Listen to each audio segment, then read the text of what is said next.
बगलामुखी बगलामुखी पीतांबरधारी बगलामुखी बगलामुखी बगलामुखी पीतांबरधारी बगलामुखी बगलामुखी देवी बगलामुखी।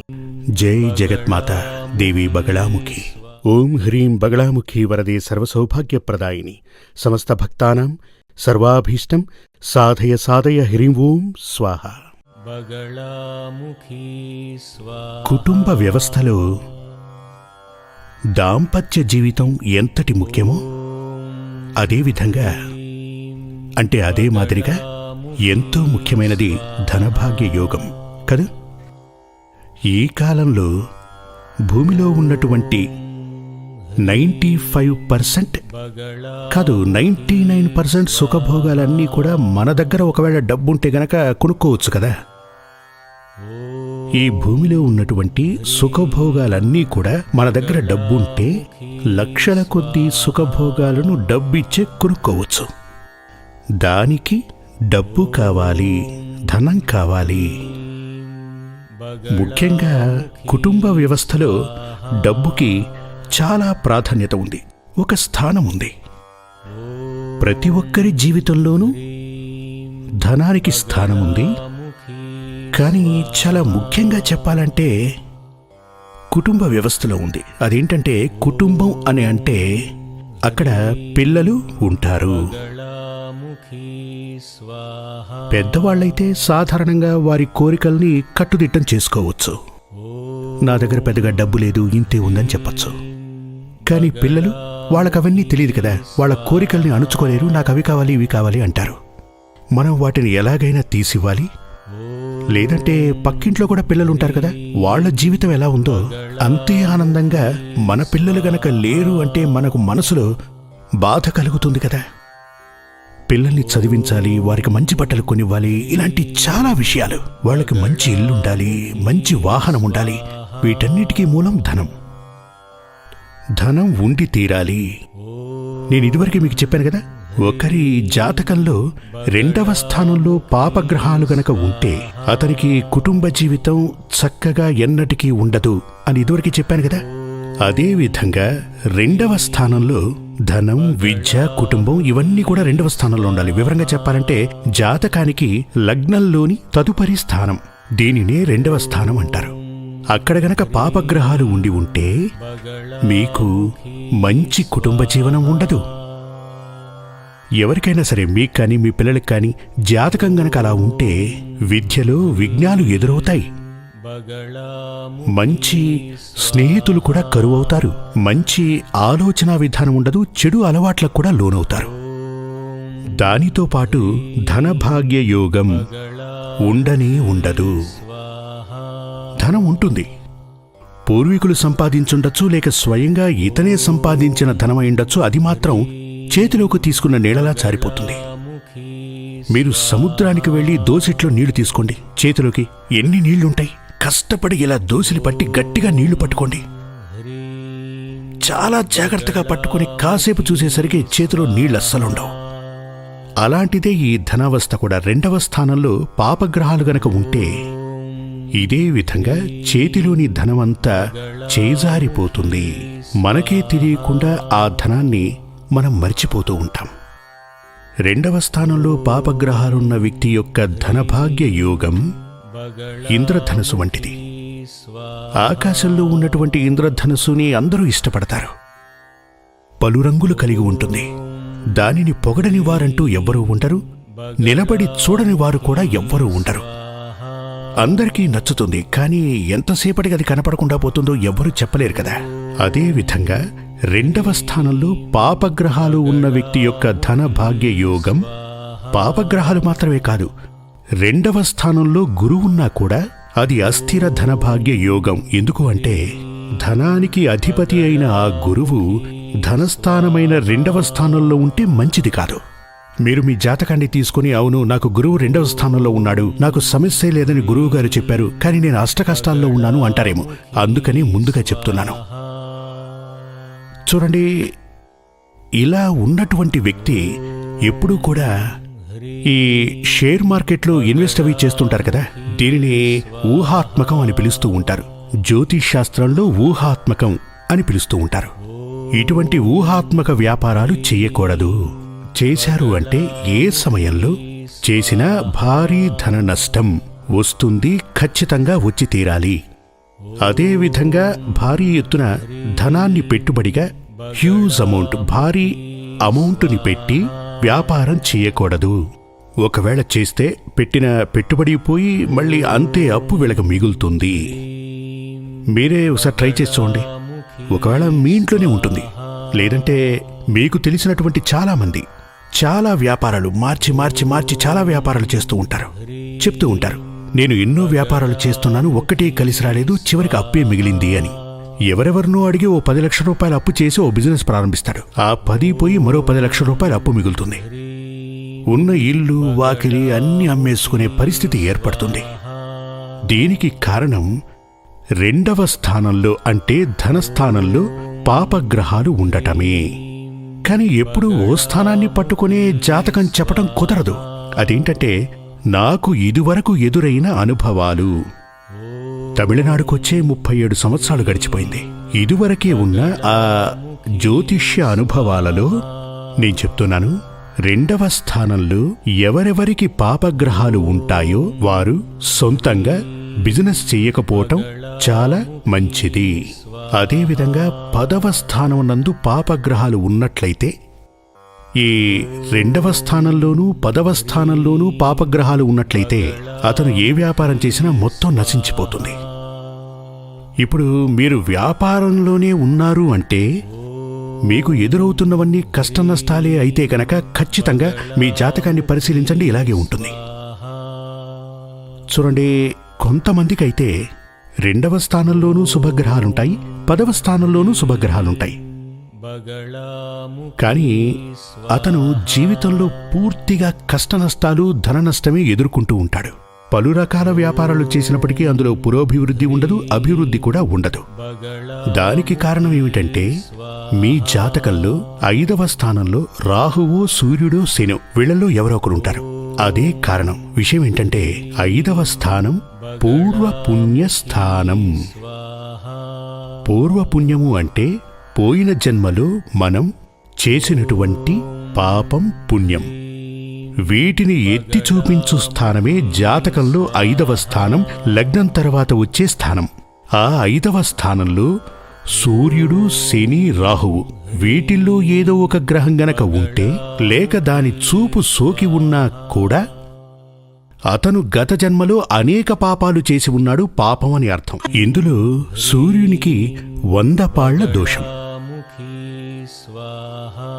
శనికి 1000 పాళ్ల దోషం, రాహువే అయితే 1,000,000 పాళ్ల దోషం అంటూ ఉంటారు. అంటే ఏంటంటే చాలా శక్తివంతమైన దోషం రాహు, దాని తరువాత శని, దాని తరువాత సూర్యుడు. ఇలా మీ జాతకంలో 5వ స్థానంలో సూర్యుడు, రాహువు, శని గనక ఉంటే, లేక ఆ గ్రహాల యొక్క చూపు పడ్డా ఏ సమయంలోనైనా మీ జీవితంలో అనుకోని దెబ్బ తగులుతుంది. దీనంతటికీ కారణం పూర్వజన్మ పాపదోషం. ఒక పెద్ద రోగంలా అయినా రావచ్చు, పెద్ద కష్ట నష్టాలు, లీగల్ ప్రాబ్లమ్స్ వచ్చినా రావచ్చు, ధన నష్టంలాగా కూడా రావచ్చు, యాక్సిడెంట్ లాగా రావచ్చు, కారాగారవాసం రావచ్చు. అంటే రావచ్చు అని ఎందుకు చెప్తున్నాను అంటే, మీ జాతకం నా దగ్గర లేదు కదా. మీ జాతకం కరెక్ట్గా నా దగ్గర ఉంటే దేనివల్ల ప్రమాదం వస్తుందో ఏమిటో కరెక్ట్గా చెప్పగలను. ఏంటంటే 5వ స్థానంలో ఏ గ్రహం ఉంది, 5వ స్థానంలో ఏ ఏ పాపగ్రహాలున్నాయి, దానికి అధిపతి అయిన గ్రహం ఎక్కడుంది, 5వ స్థానంలో ఏ ఏ గ్రహాల చూపబడింది, వీటన్నింటినీ గణించి చూస్తేనే మీకు రాబోయేది రుణమా, యాక్సిడెంటా, కారాగారవాసమా, ధన నష్టమా, రోగమా, వీటిల్లో ఏదొస్తుందో చెప్పగలం.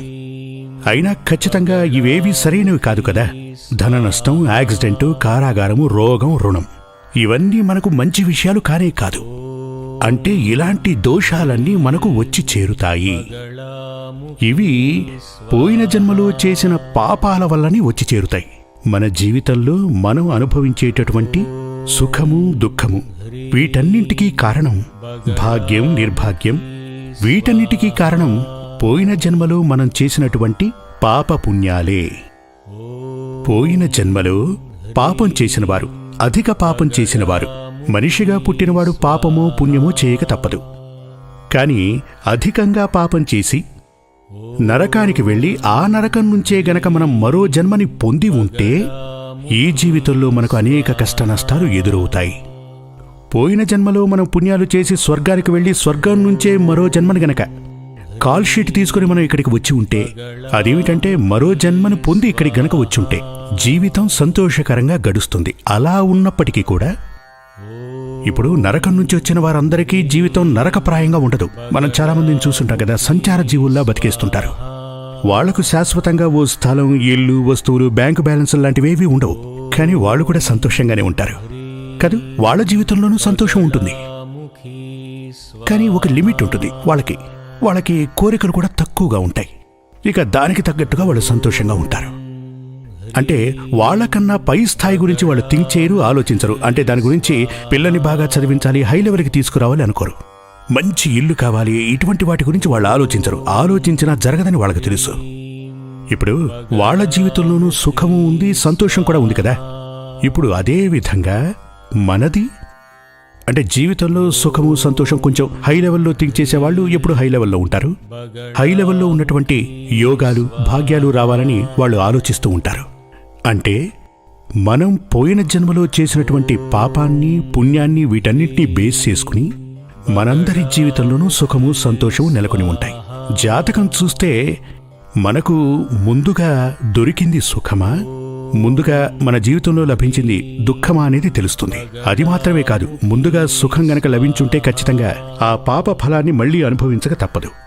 మనం నరకం నుంచే పుట్టాం అంటే మన ఆత్మ కొంత నరకంలో అనుభవించింది. అయినా ఈ జీవితంలో మనం అనుభవించి తీరవలసిందే. ఇక్కడే మిగతా మతాల వారిని మనల్ని గనక కంపేర్ చేసి చూస్తే ఇదే నిజమని తేలుతుంది.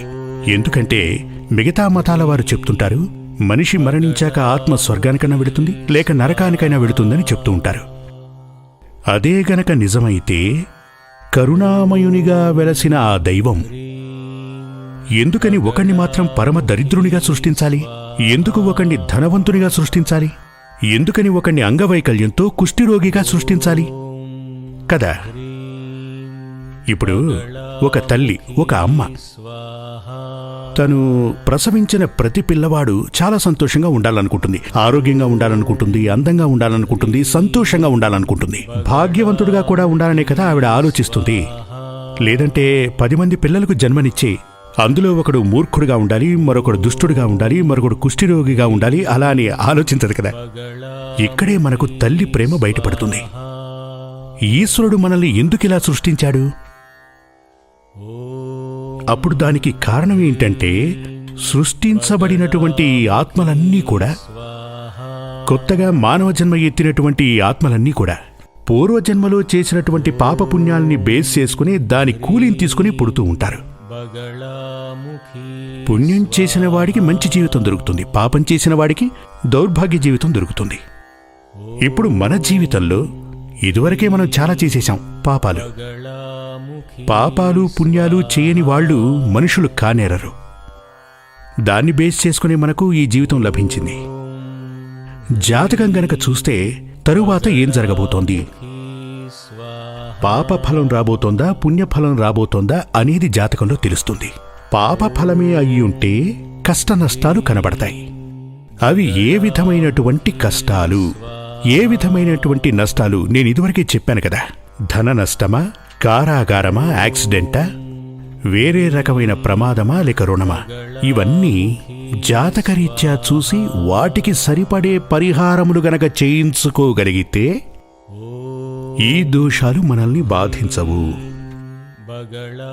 ఇదే విధంగా మనకు రాబోయేటటువంటి ఆపదల నుంచి మనల్ని కాపాడటం కోసమే ఆ ఈశ్వరుడు మన తలరాతలో జడ్జిమెంటుతో కూడిన ఒక కూపన్ని మనకిచ్చి పంపాడు. మన తలరాతలో ఏదైతే రాసిందో ఆ జడ్జిమెంట్ కాపీని ఒకదాన్ని భగవంతుడు మనకిచ్చాడు. అదే మన జాతకం. జై జగన్మాతాదేవి బగళాముఖి. సమస్త భక్తానాం సర్వాభీష్టం సాధయ సాధయ హ్రీం ఓం. శ్రీ సూర్యమంగళం అద్వైత వేద విద్యాపీఠంలో తాంత్రిక పూజల్లో సిద్ధహస్తులైన ఎందరో ఆచార్యులు అమావాస్య, పౌర్ణమి రోజుల్లో ప్రత్యేక యాగాలు నిర్వహిస్తారు. ఈ యాగాల్లో పాల్గొనడం ద్వారా తల్లి శ్రీ బగళాముఖీదేవి అనుగ్రహం వల్ల సర్వదోషాలూ పోయి సకల సౌభాగ్యాలు మనకు కలుగుతాయి. శ్రీ సూర్యమంగళం అద్వైత వేద విద్యాపీఠం జ్యోతిష్యం, ప్రశ్నలు, వాస్తు, తాంత్రిక పూజలు మరియు వేదయాగాలు నిర్వహిస్తారు. సంప్రదించవలసిన నంబర్ 7305442299 7305442299.